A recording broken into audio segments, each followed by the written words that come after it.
A lot of people are getting together this weekend to draft their fantasy football teams. A local company started a website to capitalize on the popularity of fantasy leagues. Star Fantasy Leagues lets you play for money, and it is legal. The third floor of Village Gate houses a unique and little-known startup company.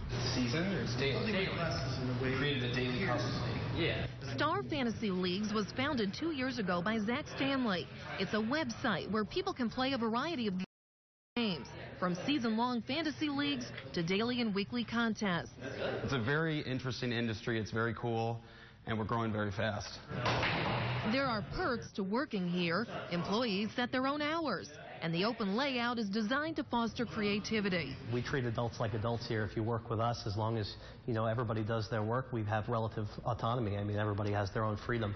On StarFantasyLeagues.com, players spend and win real money, but don't call it gambling. I think the biggest question is fantasy sports gambling? Is playing real money for fantasy sports gambling? And the answer is no. That's because federal law considers fantasy sports a game of skill, not chance.